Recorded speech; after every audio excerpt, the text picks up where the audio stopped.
hemostasia, coagulación, tienen alguna pregunta, igual pueden hacerlo, no hay ningún problema.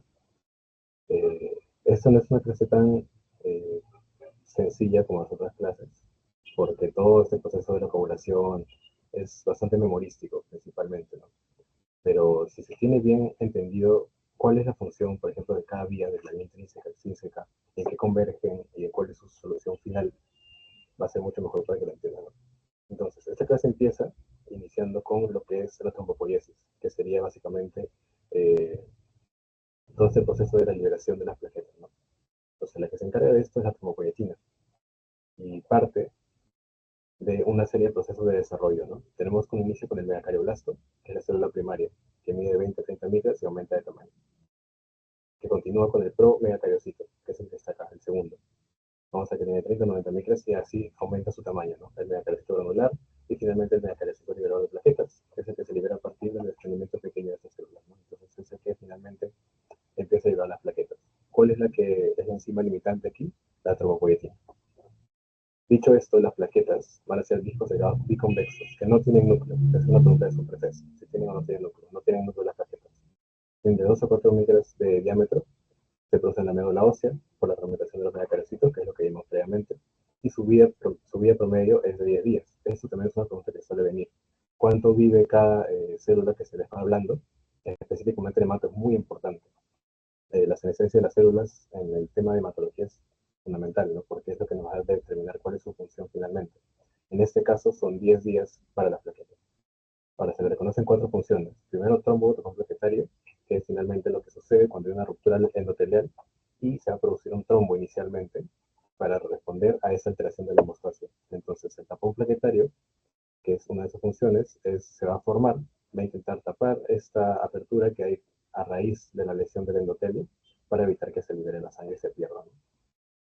Luego tenemos fosfolípidos en superficie. En la superficie de las plaquetas tenemos fosfolípidos y su función es la coagulación sanguínea. Van a liberar una serie de sustancias que favorecen y antagonizan la hemostasia. ¿Saben? Liberan sustancias que van a ser mejores para la hemostasia y también van a antagonizarla al momento en el que ya no sea necesaria esa formación del tapón. Luego también tiene factores importantes para la cicatrización y tiene una función fagocitaria. ¿Okay? Todas esas son sus funciones de las plaquetas. La principal, igual se los repito, la principal es la formación del trombo tapón plaquetario. Esto frente a la lesión tisular, ¿no? Ahora, ¿cuál es la estructura plaquetaria? La plaqueta tiene dos zonas, ¿okay? Tenemos una zona periférica y una zona central. A la periférica también se le llama hialómera o a la central se le llama granulómera. Eso también es una forma de referirse. Si, por ejemplo, ustedes le dicen la zona hialómera, le dicen la zona granulómera, recordemos que este es un sinónimo a decirle periférica y central respectivamente. La periférica o hialómera cuenta con un haz circunferencial de microtúbulos. Entonces aquí tenemos moléculas de actina y de miocina. Y cuando la concentración de calcio intracelular se incrementa, se activa la sinasa de la cadena ligera de la miocina e interactúa con los filamentos para producir la contracción plaquetaria. La misma contracción que habíamos hablado previamente, por ejemplo, que se daba a nivel de los miocitos de las células cardíacas, de las células musculares del corazón, tenían precisamente esta misma característica de contracción. Y la contracción, como nosotros sabemos ya, se daba por un aumento de calcio intracelular que permitía que se pueda dar esta contracción a partir de las cabezas de miocina. Eso por un lado en la parte periférica. Y en la parte central va a ser una serie de sistemas de cavernículos granulos secretorios. Va a tener una o dos mitocondrias y van a ser partículas de glucógeno diseminadas. Pero la plaqueta, y como dice abajo, a veces no es capaz de sintetizar proteínas. Ahora, este sistema cavernicular dentro de la plaqueta es de dos tipos. Tenemos uno que está conectado a la superficie misma, que es los túbulos T, que es la vía principal de descarga para sus productos secretorios y le activan las plaquetas. Y tenemos los túbulos L, que mantienen una concentración elevada de calcio en el interior que luego se libera en el citoplasma. Ahora, los gránulos plaquetarios. Tenemos gránulos alfa, gránulos densos y gránulos lisosómicos.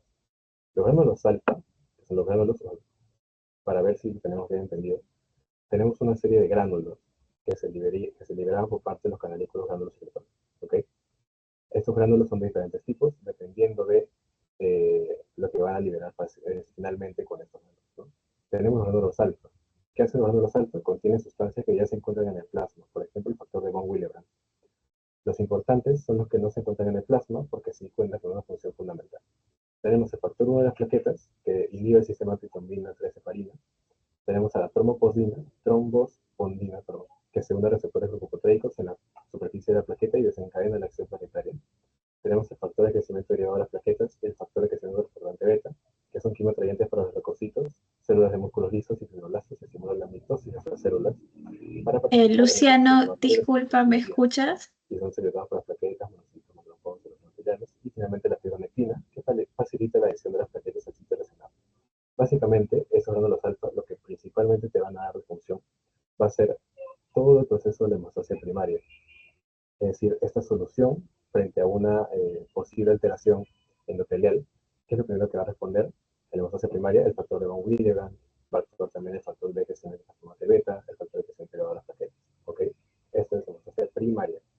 ¿Por qué? Porque hay una hemostasia secundaria, que ya es la que está determinada por las vías de coagulación, que es la que vamos a ver más adelante, la vía intrínseca, extrínseca, etc. Toda esa cascada de coagulación es hemostasia secundaria, porque tenemos, como le digo, dos partes de la hemostasia. La hemostasia primaria, que va más relacionada a esta primera parte, por los alfa con el factor de von Willebrand, con el factor que se llama la formante beta, etc. Y tenemos una hemostasia secundaria, que está determinada por las vías de coagulación. Llámese vía intrínseca, extrínseca y finalmente vía común. ¿Ok?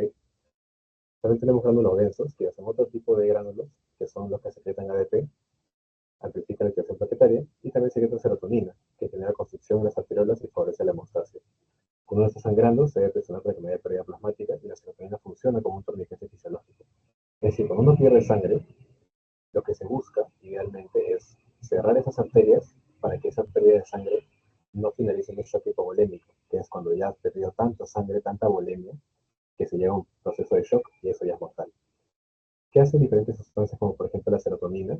Contribuyen a esa constricción arterial para que la sangre no pueda salir con tanta facilidad, porque si tenemos las arterias constreñidas, están cerradas, es mucho más difícil que salga sangre con la misma facilidad a que si estuvieran dilatadas, puesto que al estar dilatadas saldría con mucho mayor flujo. Entonces la serotonina actúa como un torniquete fisiológico, lo vemos de esa forma. Tenemos también gránulos lisosómicos, que en esta clase no se profundizan, pero son básicamente los que se secretan cuando las partículas empiezan a desintegrarse, en un estado senescente. Es decir, incluso esto no entra en el tema de fisiología aún, no lo van a ver, pero básicamente para que tengan un conocimiento, los gránulos lisosómicos son los que dicen, cuando ya se llega a una senescencia, es decir, cuando ya la célula llega a su vejez, previa a ya tener que ser, por así decirlo, eliminadas por medio de la apoptosis controlada. Se liberan esos gránulos lisosómicos cuando ya se llega a esta senescencia, esta vejez, para que se desintegren, ¿no? Luego, integrinas plaquetarias. También tenemos en la superficie de las plaquetas las integrinas plaquetarias, que son glucoproteínas y están de diferentes subtipos. Tenemos la glucoproteína 1 beta, la glucoproteína 2 beta y 3 alfa. ¿Ok? La 1 beta son las principales y se detectan en todas las plaquetas importantes y va a ser importante para la adhesión plaquetaria. ¿Ok? La adhesión plaquetaria entonces está determinada principalmente por las glucoproteínas 1 beta. Por otro lado, la activación plaquetaria va a estar formada después, o sea, las glucoproteínas 2 beta y 3 alfa se van a formar después de la activación plaquetaria. Y va a ser básicamente importante para la agregación plaquetaria, que es todo este proceso en el que las plaquetas se van juntando, se van añadiendo para poder formar el trombo, ¿no? O el tapón plaquetario. Ahora, ¿cuál es el conteo plaquetario? Básicamente los números de lo que determinan en cuanto a las plaquetas. El conteo normal va a ser de 150.000 a 400.000 milímetros cúbicos. Ahora, una trombocitopenia, es decir, cuando se tiene poco, va a ser menor a 150.000. Y eso va a ser básicamente por depresión plaquetaria, por autoinmune, adquirida, etc. Y una trombocitosis, recordemos, el término citosis significa que es aumentado. Una trombocitosis va a ser mayor a este 400.000. Y puede ocurrir, por ejemplo, una hemorragia aguda, una cirugía o traumas, ¿no? Cuando tenemos, por ejemplo, una hemorragia, una lesión tisular, una lesión del endotelio, van a aumentar mucho los trombos, es decir, las plaquetas, para poder intentar limitar esta hemorragia, ¿no? Entonces, cuando tenemos esta serie de procesos, también incluso una cirugía o una serie de traumas van a producir que aumenten los trombos, aumenten las plaquetas, para que se pueda formar esta plaqueta. Ahora, la hemostasia. La hemostasia básicamente va a ser la detención de sangrado. Como ya les dije, tenemos básicamente una hemostasia primaria y secundaria. ¿Ok? La hemostasia primaria, recordemos, factor von Willebrand, factor de crecimiento de beta, etc. Y la hemostasia secundaria que está determinada por las vías de coagulación, ¿no? La vía intrínseca, extrínseca común. Aquí se les ha demostrado que básicamente ya a grandes rasgos la hemostasia va a ser lo que es la detención del sangrado. Y tiene tres pasos principales. La constricción del vaso dañado, porque les dije que es importante que el vaso sea consumido para intentar limitar esa salida de sangre que podría acabar en un choque hipovolémico. Entonces, lo primero es conseguir ese autodañado. Lo segundo va a ser formar el trombo plaquetario, también con fricción, o sea, formar el trombo para que tape esa salida, y finalmente la disolución del coágulo. El coágulo o el trombo va a ser básicamente lo que tapa, pero esto no puede quedarse todo el tiempo ahí, porque eso alteraría totalmente la hemostasia, alteraría la situación fisiológica que se busca, porque lo que uno desea es que ese coágulo se localice y cumple su función, y cuando ya no sea necesario el coágulo se elimine, sea desintegrado. Pero lo que no se busca sería que se quede por ahí por un tiempo prolongado. Por ende, una parte también de ese proceso es la disolución del coágulo.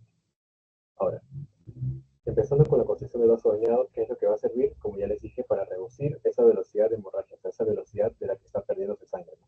Que hace que el flujo de sangre se haga más lento. Eh, Cualquier coágulo se va a expulsar y se debe a la respuesta directa del músculo liso vascular durante una lesión. Es decir, durante una lesión, el músculo liso vascular, específicamente el endotelio, es el que detecta esa alteración del mismo, o sea, un daño en el endotelio, y su respuesta va a ser intentar cerrarse, ¿no? Para evitar que salga tanta sangre.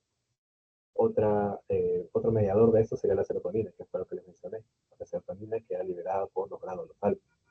Liberaba la serotonina y permitía que se dé una constricción adicional, ¿no? Aparte de la misma producida intrínsecamente por el mismo endotelio, ¿no? Pero recordamos que los gránulos alfa, no, perdón, los gránulos densos eran los que producían la serotonina, ¿no? Luego, por otro lado, tenemos la estabilización del trombo plaquetario, donde, bueno, inicialmente se forma el trombo plaquetario para intentar detener esta hemorragia, ¿no? Pero se tiene que estabilizarse también. ¿De qué forma se estabiliza? Por la formación de los hilos de fibrina que se entrecruzan en su interior. Implica la conversión enzimática de fibrinógeno en fibrina, y los hilos de fibrina se unen a las integrinas de las plaquetas y forman un trombocoágulo mucho más estable, ¿no? Se busca que ese trombo plaquetario que es formado inicialmente para intentar cubrir este defecto del endotelio tenga mucha mayor fortaleza o estabilidad, que está determinada o es permitida por la misma fibrina. Ahora, como les dije, este coágulo, una vez ya se dio una función, se necesita ser eliminado. Pero no se puede eliminar de manera, simplemente el coágulo se elimina, se aleja del coágulo y lo dejamos así. Porque este coágulo, si en algún momento llegase a una arteria que es menor, de menor diámetro que el mismo tamaño del coágulo, podría tapar una arteria, una arteriola, y eso ya produciría un infarto, ¿no? Entonces, lo que queremos aquí es que el coágulo sea disuelto, más no simplemente, como les digo, desprendido y que se vaya, ¿no? La cosa es que sea disuelto. La dilatación del coágulo está determinada por una herida que se va a ir achicando, y el coágulo también se va reduciendo. Y eso está determinado porque las plaquetas tienen esa capacidad de conseguirse, como les dije, no se pueden contraer. ¿Por qué? Por la interacción de la actina con la miosina, que está determinada por un cúmulo de calcio, etcétera, ¿no? Pero también se requiere la cisteína, porque se pueden anclar a los hilos de. Luego, eso entonces va a ser la fibrinolisis, ¿ya? La disolución del coágulo se llama fibrinolisis, que es cuando la fibrina tiene la capacidad de lisar al coágulo. Se requiere para desarrollar el flujo normal hacia el tejido cicatrizado. Se produce por la plasmina, que degrada la fibrina por la vía enzimática, y esto se forma por medio del plasminógeno, procedente de la actividad tisular plasminógeno. Es decir, que finalmente, ¿quién permite la fibrinolisis? La plasmina, ¿ok? La plasmina va a degradar la fibrina. La fibrina que hacía formaba una serie de hilos, recuerdan unos hilos que estabilizaban al trombo. Ya no queremos ese trombo, ese coágulo. Queremos que ya no esté, queremos que sea disuelto. Para disolverlo necesitamos a la fibrinolisis, que está determinada por la plasmina. Ahora, ¿cómo se activa la plasmina? Es a partir del plasminógeno, ¿no? Que proviene del activador tisular, es lo que se encuentra aquí, el plasminógeno. Es por decir su precursor.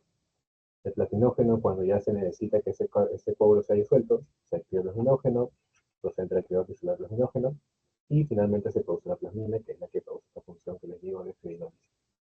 Las plaquetas jóvenes que recién llegan al lugar de la lesión tienen inhibidor de plasminógeno, que asegura que los coágulos se degraden solo después de que transcurra cierto tiempo para permitir la cicatrización del tejido. ¿Qué quiere decir esto? Nosotros sabemos que el plasminógeno es el que se va a activar cuando ya no queremos más el coágulo. Pero obviamente, si recién están llegando las plaquetas, estas tienen que tener un inhibidor de plasminógeno para decirle, espérate, deja que cumpla mi función, y una vez ya cumpla mi función, puedes activarte para poder producir esta degradación del coágulo. ¿Ok? Pero no se da desde el inicio, se da una vez que ya no se necesita el coágulo y se necesita restaurar el flujo normal. Luego, el tampón plaquetario, ¿cómo se forma? Este va a iniciar cuando las plaquetas contactan con las fibras de colágeno subendotelial y se va a formar en 4 fases. La adhesión plaquetaria, la activación plaquetaria, la agregación plaquetaria y la contracción plaquetaria. ¿Ok? Primero la adhesión plaquetaria, que está determinada por el factor de von Willebrand, que es una glucoproteína que se encuentra en el endotelio. ¿Ok? La adhesión es por el factor de von Willebrand. Se une también en las filas de colágenos endoteliales y aquí actúa también la GP o la glucoproteína 1 beta, ¿ok? Que era la que les dije que tenía una función bastante de adhesión. El fenómeno se desencadena a que se pueda unirse a la glucoproteína 1 beta de la plaqueta. De esta forma, ancla la plaqueta a la fibra de colágeno subendotelial. ¿Ok? Esta primera adhesión, en donde la plaqueta llega al endotelio para poder producir ese tapón, ¿ok? Esta primera parte está determinada por factor de von Willebrand y por la glucoproteína 1 beta. Una vez se necesita esa plaqueta, se adhiere a la parte del endotelio donde se daña. Luego, esta plaqueta tiene que activarse. ¿Cómo es? Mediante el incremento del calcio intracelular. Cuando la plaqueta se ancla al colágeno, que es su endotelial, o sea, el colágeno que se encuentra en el endotelio en el que queremos supuestamente reparar, se va a unir, ¿no? al colágeno, como sabemos, mediante el factor de von Willebrand, y se van a activar mecanismos de tipo 2T. Están relacionados con el IP3. Recordemos que el IP3 es un segundo mensajero de acción hormonal, y finalmente lo que permitía era la liberación de calcio, ¿no? Recordemos que el IP3 estaba incluso activado junto con el desilglicerol. Ese era un sistema de segundo mensajero, un sistema de señalización, que finalmente lo que hacía es que se libere calcio del retículo endoplasmático, ¿no? Recordamos eso. Entonces, básicamente lo que hace aquí el factor von Willebrand es activar mecanismos de tipo 12 que finalmente hacen que se active el IP3 y nosotros llamamos IP3 activado el calcio. Ahora, estas plaquetas activadas se van a contraer por el efecto de la actina miocina por este mismo aumento de calcio y van a formar pseudópodos por medio de la reorganización de los túbulos. Van a escalar sus glándulas como resultado de la citosis y se va a desarrollar las glucoproteínas siguientes, la 2 beta y 3 alfa, como les había dicho previamente. Ahora, esta elevación del calcio que la activación de la plaqueta produce induce la formación también del tromboxano 2, que permite una elevación adicional de calcio en citosol, de manera que se produce un ciclo de retroalimentación positiva, ¿no? O sea, se eleva el calcio, que a su vez activa o induce la formación de tromboxano 2, que a su vez también le permite que se eleve el calcio. Es decir, que es como un ciclo vicioso donde hay aumento de calcio continuo. También el ADP, que secreta los glánulos, recordemos los glánulos densos, que liberaban ADP y serotonina, glánulos densos. El ADP es el que permite que se contribuya a la activación de la plaqueta e induce también a tromboxano 2. Es decir, es todo un círculo vicioso de activación de calcio que continúa con la agregación plaquetaria. Y como ya les dije, la agregación plaquetaria está determinada por la glucoproteína 2 beta y 3 alfa. ¿Ok? La agregación por la glucoproteína 2 beta y 3 alfa. Y la adhesión, ¿por qué glucoproteína era? Por la 1 beta. ¿Ok? Hay que tenerlo en cuenta. 1 beta para la adhesión, acá lo tenemos arriba. 1 beta para la adhesión. Y para la agregación plaquetaria, 2 beta y 3 alfa. ¿Ok? La 2 beta y 3 alfa se unen al turinógeno que existe en el plasma y esta agregación plaquetaria se va a presentar por la formación de puentes cruzados entre la trombospondina y el turinógeno. Ahora sí llegamos finalmente a la coagulación, que es desencadenada a partir de un sistema en cascada, ¿ok? Que finaliza, o sea, todas estas cascadas que finalizan en la formación de la fibrina. Esta desencadena por dos mecanismos distintos, el intrínseco y el extrínseco, y van a converger en una vía común, que es la activación del factor 9, y termina con la formación de hilos de fibrina. ¿Okay? Esos son los diferentes factores que vamos a ver. Eso no es que tengan que memorizárselo, pero es importante que sepan, al menos que tengan cierta idea de a qué se refiere cada factor, ¿no? Pero básicamente lo que tienen que recordar es qué factor interactúa con cuál factor para finalmente acabar en la misma cascada. Entonces, aquí tenemos la cascada de población. Esta es la imagen que quiero que entiendan. Y esa sería básicamente la teoría que vamos a tomar. Primero, para entender las vías, o por qué tenemos una vía intrínseca y una vía extrínseca, hay que entender cuál es su origen. O sea, básicamente tenemos dos vías iniciales que van a converger en la misma vía común. Y estas dos vías iniciales se diferencian únicamente por cómo originan este inicio de la vía, ¿no? Tenemos una vía intrínseca, que está a la izquierda, que dice que su activación requiere de 4 factores de activación. Factor 11, la precalicreína y el sinicógeno de alto peso molecular, ¿ok? Esos 4.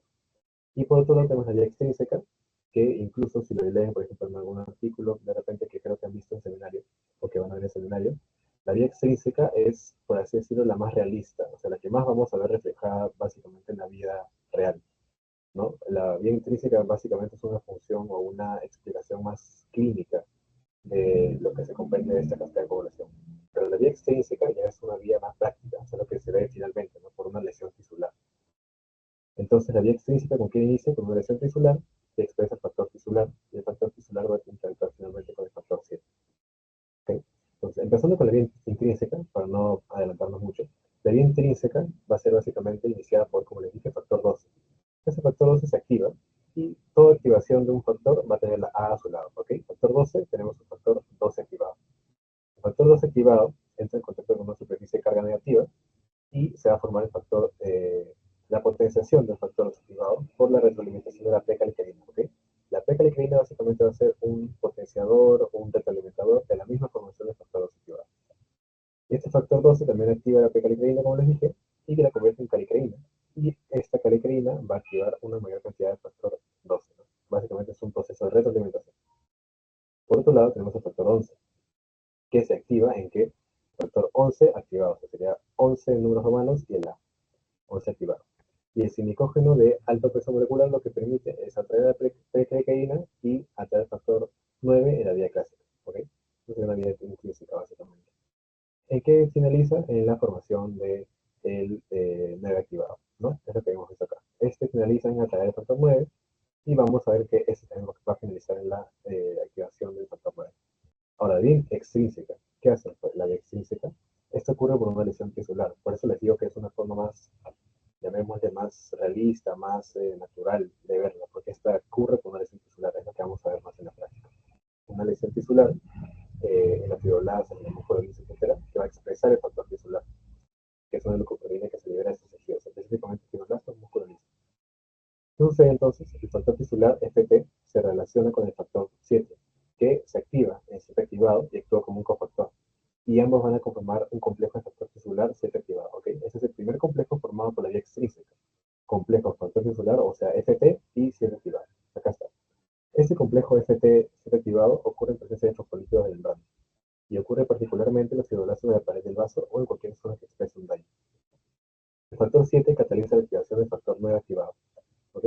Y ahora sí, tenemos el factor no activado, que es la convergencia de ambas vías. Ambas vías convergen en la formación del 9 activado. ¿Ok? Ahora, este 9 activado, ¿a qué factor común activa? Al factor X, o sea, factor 10. Los que quiero que entiendan aquí, la vía extrínseca y la vía intrínseca, las dos acaban en la formación del factor 9 activado. Entonces la pregunta es, ¿cuál es la convergencia del factor no activado? Entonces si les preguntan a qué factor activa la convergencia, sería el factor 10. Es decir, la convergencia es el factor no activado, pero el factor que activa la convergencia, o sea, el factor que activa básicamente el factor no activado es el factor 10. ¿Okay? Entonces el factor 10 eh, es activado gracias a, como les dije, el factor no activado, pero también una serie de complejos. No se activa por su cuenta. En la formación del factor 10 actúa el factor no activado, ya les dije, el factor 8 activado, el calcio, los fosfolípidos paquetarios y finalmente el mismo factor 10. ¿Ok? Todo esto es el complejo tenaza. Para el factor 10, entonces necesitamos el complejo tenaza compuesto por factor no activado, factor 8 activado, calcio, fosfolípidos paquetarios y los factores. Esos 5. Y también se va a activar el factor 2 activado, en lo que ya lo podemos ver aquí ahora sí. Eso es lo que le dije, ¿no? Primero, hasta dónde estamos, ¿no? La vía intrínseca inicia con el 12 que recién no se ha activado y que finalmente hace que el 11 se convierta en no se ha activado y finaliza en que el 9 se da en la convergencia que es el 9 activado. Luego en la vía extrínseca tenemos que los fibroblastos músculo liso se pasan a la lesión tisular y expresan el factor tisular, llega a tener un complejo con el 7 activado y finaliza lo mismo, en la activación del 9 y el 9 activado. Y como les dije, el 9 activado, la convergencia que es el 9 activado, forma el complejo tenaza, acá está el complejo tenaza, que finaliza en la activación del X, factor 10, en 10 activado. Ahora sí podemos entender lo siguiente. Con el factor 10 activado, que es XA, lo vemos acá abajo, eh, en conjunto con el factor 5 activado y los fosfolípidos paquetarios, que son PPL de acá, van a poder activar a lo que sería el factor 2 en 2 activado. Este 2 activado es muy importante porque es la trombina. ¿Ok? Esto forma la trombina y libera un fragmento que es el 91.2, importante para estados de hipercoagulación y sirve como un marcador. Actualmente se le conoce como complejo proteínas. ¿Okay? Entonces ya tenemos cómo se forma la trombina. Ahora lo que sigue que es la formación de monómeros de fibrina en la vía clásica. Acá está el monómero de fibrina. Que se permite a partir de la activación de lo que vamos a hacer. El factor 1 que es el fibrinógeno. ¿Okay? Junto con la trombina, el fibrinógeno permite la formación del monómero de fibrina. ¿Okay?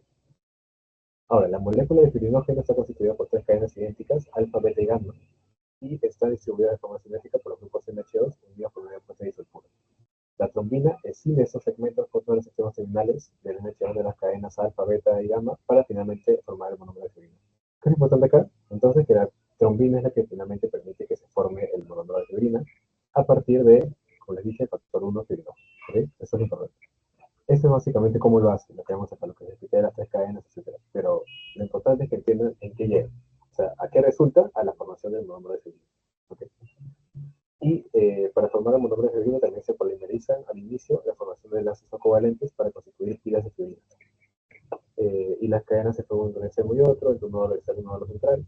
En este último se forman los enlaces que se forman en los sitios activos que configuran entonces el desprendimiento de grupos NH2 en las cadenas alfa y beta. ¿No? Básicamente, entonces, ¿qué acabamos? En la formación de polímero de fibrina. ¿Acaso no? A partir del monómero de fibrina y la ayuda del factor 3 activado, que es acá, se forma el polímero de fibrina. Este factor 13, ¿cómo actúa? Eh, Básicamente lo que permite es la resistencia a la fibrinolisis, ¿ok?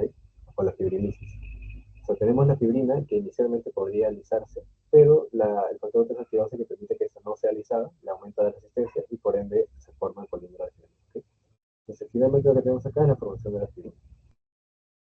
Ahora, el factor 13, al recibir la acción de la trombina, tiene una reacción de cisteína que van a catalizar la formación de las peptídicos entre los monómeros de fibrina y así los estabiliza. Básicamente es la función del factor 13. ¿No? El factor 13, ¿qué hace?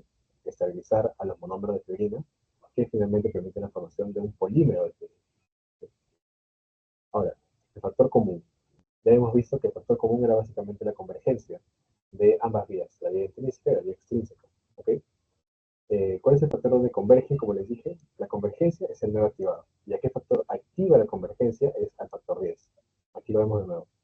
Esta es la vía extrínseca de color azul, la vía intrínseca de color verde. ¿En qué convergen? Es decir, ¿en qué llegan las dos o en qué acaban? En el factor nuevo activado. ¿Y cuáles son las que activan las dos juntas? Al factor 10. ¿Ok? Entonces, nuevo activado es la convergencia, acá está también. Nuevo activado es lo que acaba, acá está. Igual acá a partir del 9, ese es el 9, 9 activado también, ambas vías extrínseca e intrínseca. ¿Y en qué factor activa la convergencia? El factor 10. Allá. Otros datos importantes, en esta vía de la coagulación, de la cascada de coagulación, no actúan los factores 7, 8 y 5. ¿Okay? No tienen lugar durante la activación regular de la cascada. El factor 7 se activa por efecto de varios factores con el factor tisular. ¿Okay? Y también por el factor no activado. También se activa el factor 7A, que es una autoactivación. O sea, el factor 7 puede activarse por eso, ¿no? Por el factor tisular, por el factor no activado y por sí mismo en una autoactivación. Los factores 5 y 8 se activan solo mediante el efecto de retroalimentación y se requiere de factor desactivado y trombina. El factor 4, que es el calcio, es un factor importante para la cascada de coagulación, ya que es necesario para realizar todos los pasos. ¿Okay? El factor que interviene en todos los pasos, que es el calcio, como les dije, ¿no? Incluso para el complejo tenace está el calcio. Para la activación del factor 2 activado también actúa el calcio. Entonces, este calcio es el factor 4. ¿Ok? Factor 4, calcio. ¿Okay? Y como vemos, actúa en cada uno de esos procesos. En una hipocalcemia clínica, no va a alterar la concentración, porque se necesitaría que los niveles de calcio bajen a niveles no compatibles con la vida. ¿Ok? Es decir, que a pesar de que el calcio esté bajo, no va a alterarse del todo la vía de coagulación o la cascada de coagulación, ¿okay? Porque tiene tal capacidad de actuar a pesar de la disminución de calcio que no va a haber una alteración. Únicamente es capaz de alterar a las vías de coagulación o a la cascada de coagulación la disminución de calcio cuando ya llega a niveles no compatibles con la vida. Es decir, que tenemos que resolver una hipocalcemia clínica, es decir, no una hipocalcemia, digamos, ya mortal, aún no se va a alterar la vía de coagulación. Tiene esa capacidad protectora. ¿Okay? Ahora, ese es el primer modelo que acá hemos visto, ¿no? Ese modelo de la vía intrínseca extrínseca de la común. Tenemos otro modelo, es decir, por así decirlo, otra teoría, otra postulación, del mismo proceso que vimos previamente, pero de otra forma explicado, que es el modelo celular. ¿Okay? El modelo celular está determinado por la hematología moderna, es decir, ya es más para acá, más moderno, más común, más preciso. ¿Okay? Es el modelo celular, que está determinado básicamente por la formulación de tres pasos fundamentales, que sería la iniciación, que está acá, la amplificación y la propagación. Mientras que en la vía clásica todo terminaba en la fibrina, como lo habíamos visto acá arriba, que formaban los polímeros de fibrina, la parte final, esta acaba en la trombina, es decir, un poquito antes. Recordamos que la trombina se forma acá nomás, con el factor 2 activado, que es la trombina básicamente. Ya, ahí acaba la vía o el modelo celular. En cambio, todas estas vías intrínsecas, extrínsecas y la vía común acaban en la formación de fibrina. Entonces, esta comienza como si fuera una vía extrínseca, por eso les dije también que es la vía extrínseca la más realista, por así decirlo, que es el complejo del factor tisular y el factor activado. ¿Okay? Aquí es lo que tenemos básicamente, ¿no? La iniciación va a ser la adhesión de las plaquetas sobre endotelio y se va a dar en las células que expresan el factor tisular, ¿ok? Todo iniciaba, recordemos, con el factor tisular y el factor activado. Entonces se inicia con las células que expresan a este factor tisular una vez que han sido lesionadas. Llámese fibroblasto, monocito activado, micropartículas, el músculo liso, todo eso producía, ¿no? Es lo que vimos antes también. Para que lo recuerden, acá está.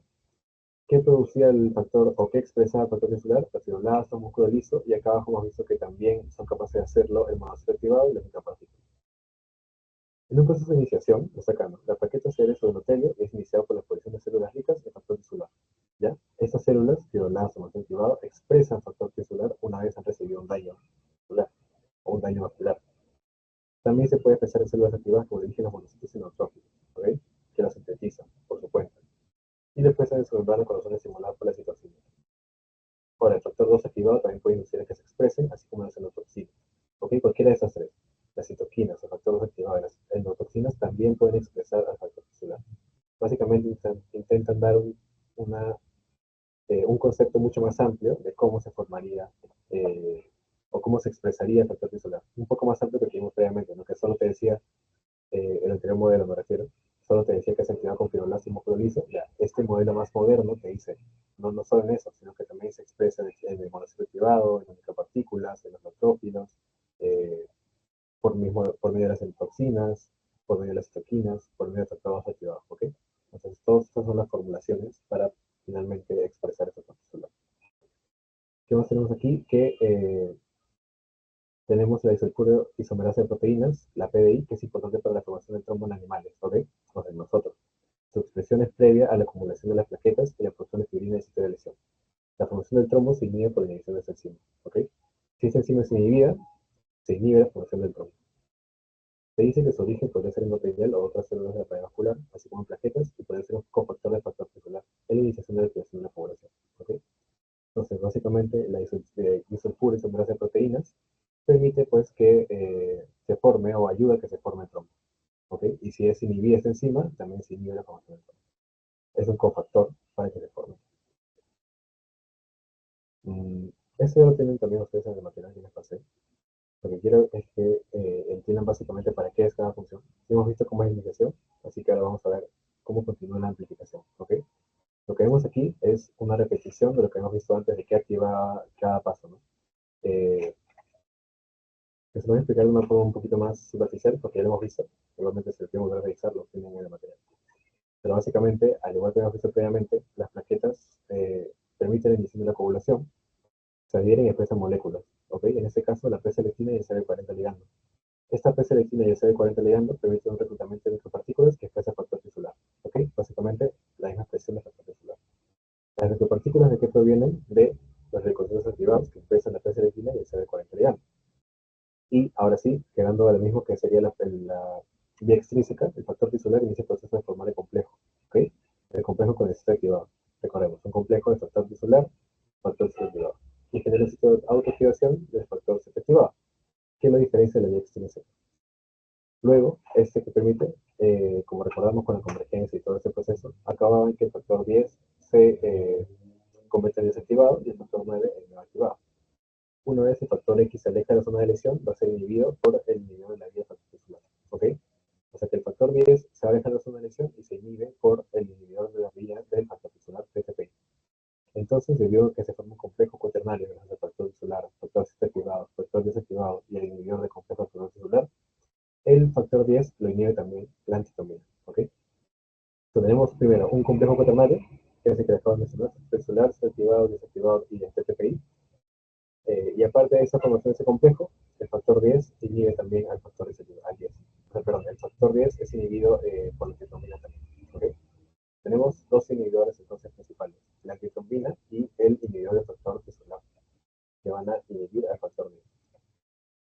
Eso sería, sí, en una situación en la que no querríamos que se dé la vía de la coagulación, o sea, todo este factor de coagulación. Pero en este caso sí queremos, por ende, esos inhibidores no están activados. ¿Okay? Por otro lado, la superficie de la célula, que va a ser el factor tisular, actúa con la protrombina para producir pequeñas cantidades de factor activado en una reacción muy difícil.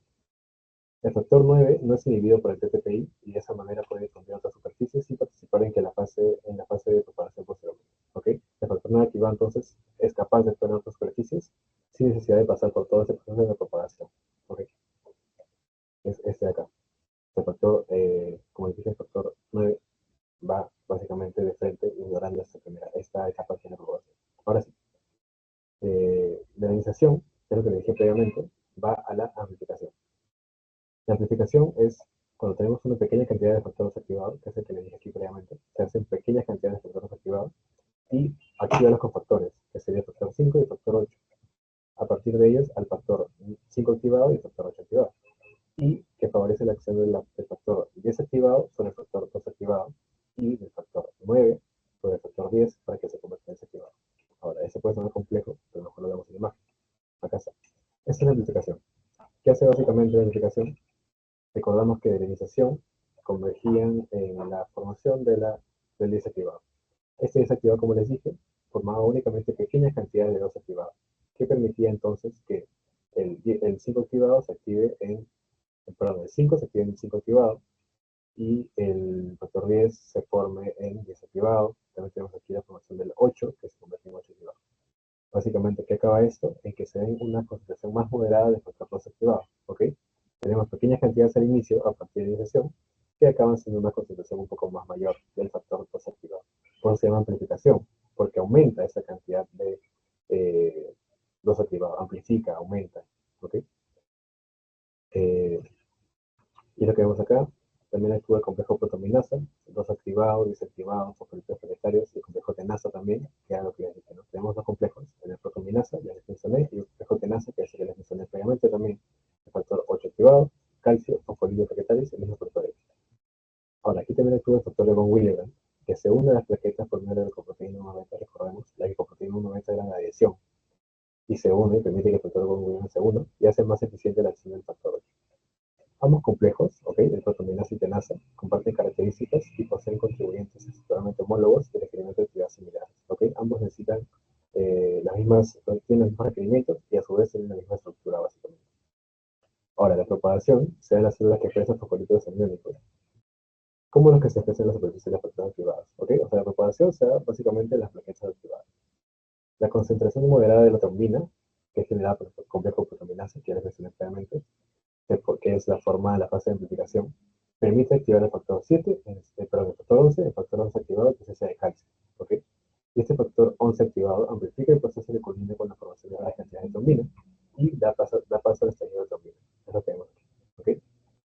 Lo vuelvo a repetir para que se entienda mejor con la imagen. A partir de esta amplificación, como les dije, que permitía que de pequeñas cantidades de dos activados se convierta en una concentración más moderada, o sea, mayor cantidad de dos activados, permite la activación de lo que está acá, en el estado de propagación.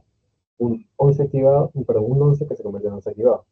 Y este 11 activado permite que se active el factor 9 que está acá en un 9 activado. ¿En qué finaliza esto? En que junto con la protombina y el complejo protominasa se dé el estallido de trombina. ¿Ok? Y recordamos, ¿en qué acababa todo este modelo celular de coagulación? En la trombina, es decir, el estallido de trombina. Eso es básicamente el resultado de todo este modelo celular. Lo vemos acá, ¿no? Culmina con la formación de grandes cantidades de trombina. Por otro lado, en la generación de factor no activado, perdón, 11 activado, intervienen las denominadas propiedades de fase de contacto. Está el factor 12, la precalicreína y los quilinógenos de alto peso molecular, que son cofactores no enzimáticos. Y eso se relaciona con la vía intrínseca, si lo recordamos, ¿no? La vía intrínseca actuaba en esta serie de cofactores, de mediadores. Y podemos decir que si vemos o hacemos una comparación con la cascada vieja, la vía intrínseca viene a ser la cola de la teoría celular. O sea, la parte final de la teoría celular sería la vía intrínseca, mientras que el inicio sería la vía extrínseca, ¿no? Recordamos que iniciaba con el factor tisular, su interacción con el factor activado, etcétera. Ese sería el inicio. Y llamémosle que la parte final, la cola, entre comillas, de todo este modelo celular sería la vía intrínseca previamente vista, ¿no? O sea, la interacción acción de la precalicreína, el factor 12, los fideos moleculares, etc. Ahora, con todo esto, finalmente, ¿qué lleva? Al estallido de trombina, que es lo que les dije. El modelo celular acaba en el estallido de trombina, en la formación de trombina. Y el modelo antiguo, el modelo viejo, que acaba en la formación de fibras. ¿Okay? Ahora, equilibrio hemostático. Ya fuera de lo que hemos visto de las vías de coagulación, ya las entendemos, ya sabemos de qué acaba. Igual vamos a hacer un repaso para ver básicamente que se entienda. Empezando con la vía común o el factor, o la vía de coagulación o la vía o la cascada de coagulación clásica, iniciar con una vía intrínseca y extrínseca y finalizaba en fibrina. ¿Okay? Ahora, el modelo celular de coagulación inicia con un proceso de iniciación, le sigue una amplificación y finaliza con una propagación y en vez de acabar con fibrina acaba en trombina. ¿Ok? Eso es lo que quiero que entiendan principalmente. Y ya cuando ustedes estudien a más profundidad este tema, lo que sería necesario que entiendan no necesariamente sería aprenderse exactamente cada punto de las vías, porque no es necesariamente lo que se necesita que ustedes sepan, sino que entiendan básicamente cómo se da el proceso, ¿ok? O sea, qué vía inicia, cómo inicia cada vía, cómo convergen las vías, en qué finalizan las vías, y por ejemplo, si se les llega a preguntar cuál es la utilidad del complejo tenaza, del complejo protominasa, ustedes tendrían que saber cuál es la función del mismo y cuáles son los componentes también.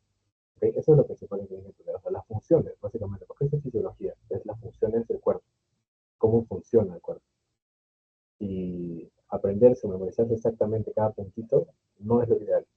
Lo que sería lo esencial sería que ustedes entiendan bien el proceso y ya el numerito, la letra, etcétera, eso ya se aprende solo. Cuando uno ya entiende bien el concepto y cómo se da cada paso, no necesita por qué aprenderse de memoria los pasos. O sea, no tiene por qué aprenderse de memoria los patrones, sino que este funciona de esta forma, por eso este va después del otro. Este complejo actúa en este punto y por eso tiene esta serie de componentes, etcétera. Esa es la forma. Ahora, dicho esto, ya vamos a ver el equilibrio hemostático, ya para acabar también la clase. El equilibrio hemostático es el punto donde se equilibra la coagulación con los mecanismos hemostáticos. Uno no se puede estar desangrando porque está en este estado de trombosis, ¿ok? Entonces tiene que haber un equilibrio hemostático. Y tiene tres puntos fundamentales, ¿ok? Tenemos la inhibición de la agregación plaquetaria, la inhibición de la coagulación y la fibrinólisis. Básicamente, ¿qué son esos tres procesos? Los que evitan que la coagulación sea, eh, por así decirlo, que se llegue a un estado de trombosis establecido o permanente, ¿no? Como les dije, hay un momento en el que ya no queremos que se dé esta coagulación, queremos que se detenga y está determinado por qué. Por la inhibición de la agregación plaquetaria, la inhibición de la coagulación y la fibrinólisis. Que básicamente son los mecanismos para que ya se restaure el flujo normal, ¿no? Cuando ya no se necesita coagulación. Ahora, ¿cuáles son entonces esos inhibidores de la agregación plaquetaria? Va a ser un equilibrio entre tromboxano, que sintetiza las plaquetas, con las prostaciclinas o las prostaglandinas, lo mismo, que son los reactivos, ¿ok? Básicamente, para que lo entiendan bien, normalmente para la hemostasia hay un equilibrio entre ¿qué? El tromboxano 2 y la prostaciclina, o la prostaglandina, es lo mismo. Prostaciclina y prostaglandina se aplican. El tromboxano 2 permite una vasoconstricción y es un pro-agregación plaquetaria, ¿ok? Y la prostaciclina es un vasodilatador y anti-agregación plaquetaria, ¿ok? Normalmente están en un equilibrio. Uno permite la agregación plaquetaria y el otro, que es la prostaciclina, inhibe la agregación plaquetaria. Este equilibrio, una vez que ya no se necesita inhibir la agregación plaquetaria, va a predominar uno o el otro, ¿ok? En este caso, por ejemplo, cuando ya no se necesita más plaquetas, se activa la prostaciclina en predominancia. Si queremos, por otro lado, que aumente, como por ejemplo recién se ha dado la lesión y queremos que aumente esa agregación plaquetaria, el que va a predominar sería el tromboxano, ¿ok? Es un equilibrio, básicamente. Y ambas son sustancias que se activan a partir de la vía de la ciclooxigenasa por la oxidación del ácido araquidónico. Básicamente, si recordamos en bioquímica, había una cascada de ácido araquidónico, ¿ok?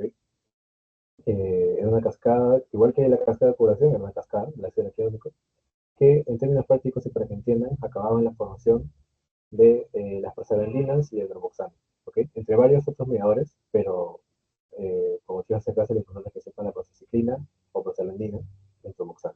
¿Okay? En eso acababa la cascada de ácido araquidónico. Y como les digo, estos dos tienen que ser equilibrados. Ahora, la prostaciclina, como les dije, estimula la ciclasa de la membrana, incrementa la concentración de recílico dentro de la plaqueta y estimula el ATP hace al calcio e incrementa el bombeo de este ion hacia el sistema tubular denso dentro de la plaqueta. Básicamente, ¿para qué es? Para disminuir la concentración en el sólido. ¿De qué? Del calcio.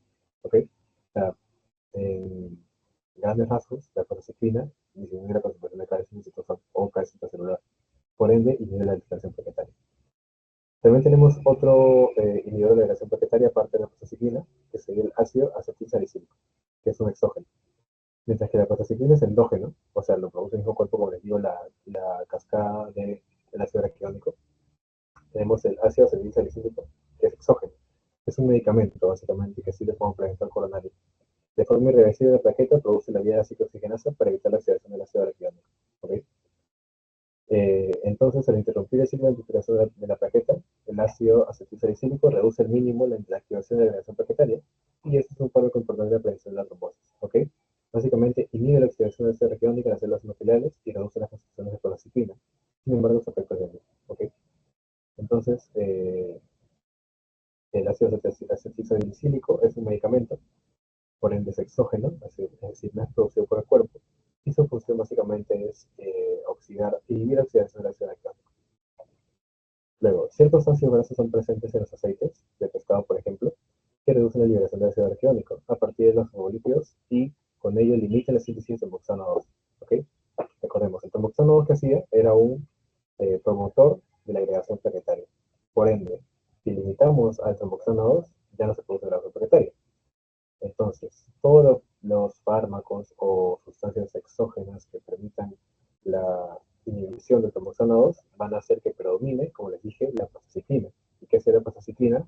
Inhibir la agregación plaquetaria. ¿Ok? Recordamos que era un equilibrio.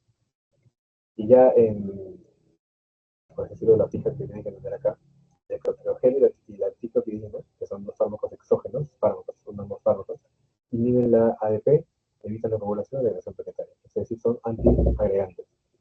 Luego tenemos los inhibidores de la glucoproteína, 2-beta, perdón, 2B y 3A, que son exógenos e inhiben a la glucoproteína que inhibe el paso final de la agregación plaquetaria. ¿Ok? También, recordemos que la glucoproteína permite la agregación plaquetaria. Y tenemos a la 1-beta que permitía la adhesión, si recordamos, ¿no? 1B, perdón, que permitía la adhesión. En este caso tenemos un inhibidor de la agregación que era, que actuaban para el otro lado, que eran las glucoproteínas 2B y 3A. Luego, tenemos factores que inhiben la coagulación, ya hemos visto factores que inhiben la agregación plaquetaria, y ahora tenemos factores que inhiben la coagulación. Tenemos la vía metabólica de la proteína C y el sistema de titomina de farina y los anticoagulantes exógenos. La vía metabólica de la proteína C básicamente está compuesta por tres factores proteicos: la proteína C, la trombomodulina y la proteína S, que conforman una vía de retroalimentación negativa muy importante para mantener el control de la coagulación. ¿Ok? La proteína C se activa por efecto de los factores 10 activado y trombina, y la proteína C activada inactiva los factores 8 activado y 5 activado, que son los dos elementos claves para la formación de trombina, tanto la vía clásica como la vía celular. Y también inhibe los factores activados, que para su activación se requiere la presencia de dos cofactores, la S y la trombomodulina. Básicamente, la trombomodulina se encuentra en el núcleo vascular y la proteína C y S están en el plasma. ¿Okay? Y básicamente lo que hace aquí es entender básicamente cuál es la vía de la proteína C, que permiten una retroalimentación negativa para mantener el control de la población. ¿Okay? O sea, son retroalimentadores negativos que intentan que esta coagulación sea limitada cuando es el momento preciso, ¿no? Ahora, tenemos el sistema antitrombina heparina. Recordemos que la antitrombina, o sea, todo lo que sea antitrombina, recordemos que la trombina era un proceso o un resultado importante de todo el proceso de coagulación. Tenemos un antitrombina, sería un inhibidor de la misma, o sea, de la coagulación. La antitrombina se encuentra en el plasma y en el endotelio e inactiva bastantes factores, como por ejemplo la trombina. ¿Ok? Entonces, ¿cómo es que vas a inactivar la trombina, de inactivar el factor 9, el factor 10, 11 y 12, incluso el factor 7 del factor celular? Es un limitante de la coagulación. Es decir, tenemos una antitrombina que limita básicamente los factores más importantes de la vía de coagulación. Eh, También el sulfato de heparina solo se encuentra en el núcleo vascular. La heparina potencia la acción antitrombina. ¿Ok? O sea, la heparina, ¿y por qué se llama así se llama antitrombina heparina? Es porque la antitrombina es la que tiene la función de inhibir los factores y la heparina es la que tiene la función de básicamente potenciar la acción de la antitrombina. ¿Ok? Es otra función o otra forma de inhibir la coagulación. Para la tercera sería un anticoagulante exógeno. Hemos visto dos que son endógenos, la proteína C cuyos factores proteicos que permiten una retroalimentación negativa, o sea, inhiben la coagulación. El sistema titamina heparina, que también por medio de la antihistaminina limita la coagulación. Y ahora tenemos exógenos, es decir, fuera del cuerpo. Eh, Como les dije previamente también, una concentración baja de calcio no permite una alteración de la coagulación a primera parte. Es decir, cuando tenemos una hipocalcemia, no es que se va a alterar la coagulación sanguínea, solo se altera si esta hipocalcemia ya es incompatible con la vida, o sea, ya muy baja. La coagulación se puede prevenir in vitro si se elimina calcio de la sangre mediante la adición de sustancias como los oxalatos y los agentes de calcio. O sea, yo les dije, ¿no? La hipocalcemia solo cuando llega a un nivel incompatible inhibe la coagulación. ¿Cómo llegamos a ese nivel incompatible para inhibir la coagulación? Por medio de las sustancias como los oxalatos. ¿Okay? Dentro de esos agentes del calcio, como los quedantes de calcio y los derivados de la cumarina, vamos a intentar inhibir esa coagulación. ¿Okay? De los derivados de la cumarina tenemos los anticoagulantes efectivos que inhiben la reducción de la vitamina K en su forma activa y esta participa en la síntesis de los factores 2, el factor 7, el factor 9 y el factor 10, que son dependientes de la vitamina K. Por ende, si limitamos a la vitamina K, también se va a limitar a la coagulación, porque de la vitamina K depende del factor 2, el factor 7, el factor 9 y el factor 10. Estos derivados no se analizan cuando es necesario reducir con rapidez el efecto anticoagulante como la diálisis. ¿Okay? Los derivados de la cumarina son más una activación o una actuación más a largo plazo. No es que se van a dar una reducción directa o al mismo momento con respecto al efecto de la coagulación. O sea, no lo van a inhibir de frente, sino que tenemos que esperar un momento. Y la heparina, finalmente, como les dije, aparte de potenciar la acción de la antitrombina, de la antitrombina, también es un anticoagulante que neutraliza con rapidez el efecto en la sangre del paciente cuando no se administran los derivados de la cumarina. Y cuando esto es en exceso, se usa la protamina. ¿Okay? Heparina en exceso, se utiliza la protamina. Ahora, ¿qué factores producen la fibrinolisis? Como les dije, la plasmina. ¿Ok? La plasmina, cuando ya tenemos un coágulo que ya tiene que ser disuelto, actúa la plasmina, que es el principal factor fibrinolítico, y se encarga de lisar a la fibrina y el fibrinógeno. ¿Ok? También actúa la estafilocinasa y la cetocinasa, que son activadores exógenos. ¿Ok? O sea, básicamente la plasmina actúa por su cuenta. Pero si ya queremos hablar de un activador exógeno, o sea, fuera del cuerpo, podemos hablar, por ejemplo, de la estafilocinasa y la cetocinasa, que son de las enzimas, el estreptococo y el estafilococo. ¿Okay? Estas bacterias tienen una serie de enzimas que son también, evitan básicamente la coagulación, ¿no? Porque producen la fibrinolisis. Ese es uno de sus mecanismos de acción. Por otro lado, tenemos el TPA, que es el activador tisular de plasminógeno, el cual, si no está presente, también ocurre una disposición espontánea extensa de fibrina. ¿Ok? El activador tisular de plasminógeno, como les dije, una vez que ya es necesaria la disolución del coágulo, se activaba. En este caso, tenemos que ya eh, podría estar, ya podría no estar presente. ¿Ok? En el caso que esté ausente por algún defecto, hay alteraciones de crecimiento y de la fertilidad y también porque participa en la motilidad de la ovulación. ¿Ok? O sea que el TPA podría estar, sabiendo que es el estimulador del plasminógeno, podría estar ausente, llámese por alguna alteración congénita, genética, etcétera, no está presente, no solo altera la fibrinolisis, que era su principal función, sino que también puede alterar el crecimiento de la fertilidad, porque también participa en la motilidad de los fósiles. ¿Okay? Y la adrenalina estimula las células nucleares para secretar el TPA. ¿Okay? Cuando tenemos, por ejemplo, una lesión tisular, la adrenalina también se activa. Recordemos que la adrenalina se activaba en situaciones de estrés. Se produce adrenalina y es la que permitía que se produzca la constricción por medio de los receptores alfa-1, la vasoconstricción, para intentar que no se libere tanta sangre. Pero aparte de eso, la adrenalina también estimula la TPA para que cuando sea el momento indicado se elimine este coágulo que ya no se necesita, que se dice el coágulo básicamente.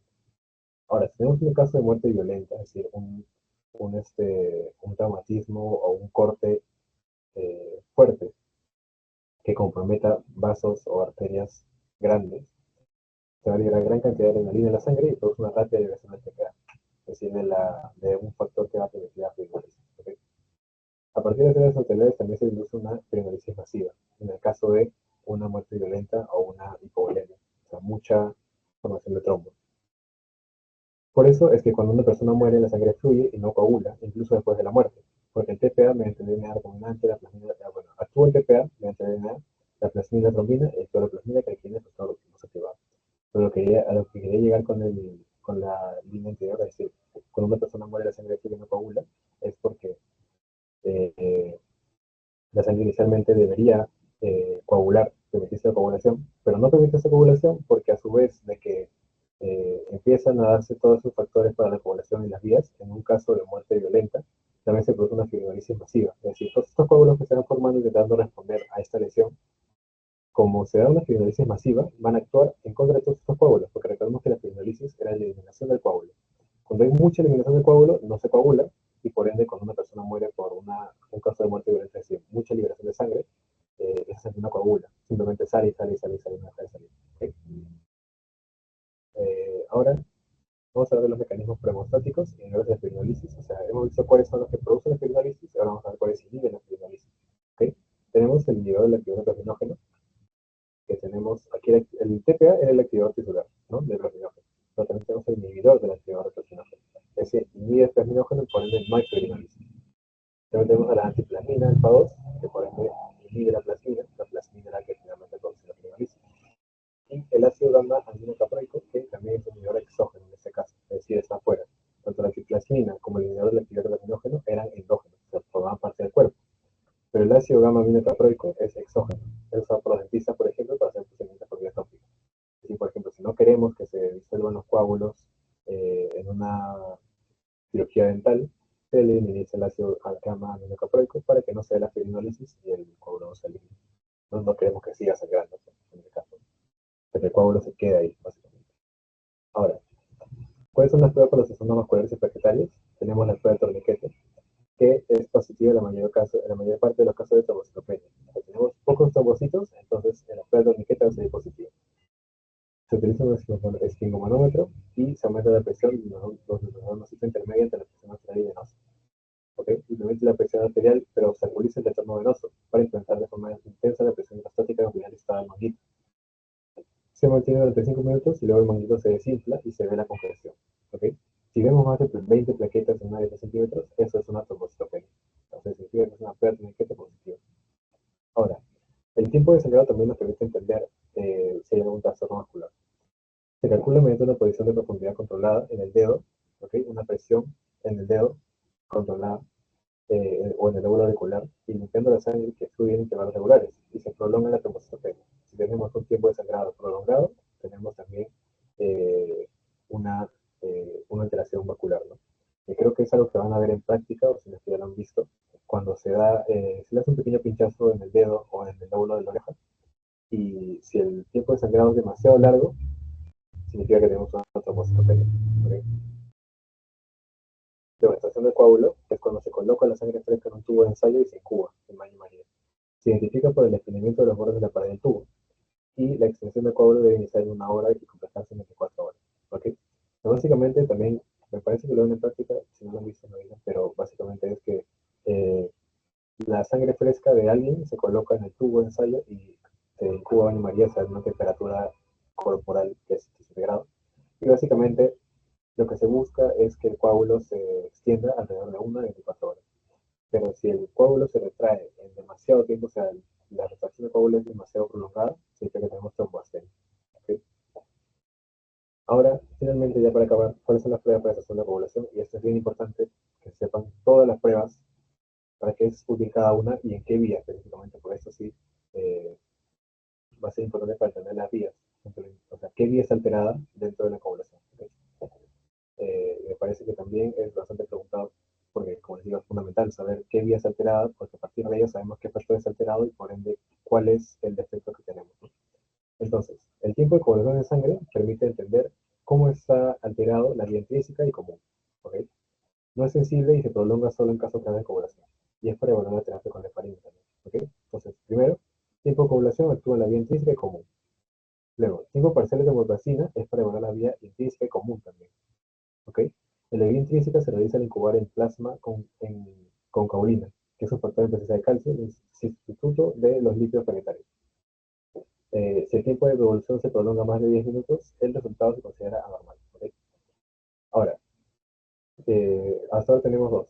Tiempo de la regulación, vía intrínseca común, e igual para el tiempo de termoplasina.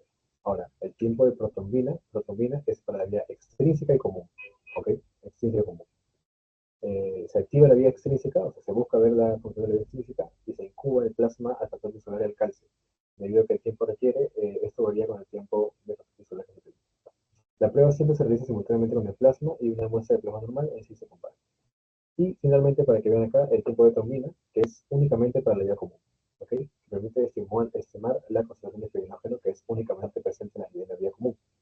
Entonces, básicamente, solo sabiendo qué se está básicamente midiendo, podemos entender qué vía es la que se ve reflejada, ¿no? Por ejemplo, el tipo de trombina tiene que estar únicamente, obviamente, en la vía común. O el tipo de protrombina tiene que estar, obviamente, en la vía extrínseca común, no puede ser en la vía intrínseca. El tipo de coagulación tiene que ser en la vía intrínseca común. Esto es para que entiendan básicamente qué vía es alterada. Ahora, ya para hacer un resumen de lo último que hemos visto. Tiempo de coagulación de la sangre, intrínseca común. Tiempo parcial de tromboplastina, intrínseca común también. Tiempo de protrombina es para la vía extrínseca común y el tiempo de trombina es solo la vía común. ¿Okay? Eso tienen que saberlo muy bien, todo de memoria. Eso es importante que lo sepan de memoria. Listo, chicos. Básicamente eso sería todo. Igual si tienen una duda, me la avisen por WhatsApp, que les puedo responder. Y espero que les haya sido de mucha ayuda. Ya nos vemos y ahorita les mando el post también para que lo vean hacer. Muchas gracias.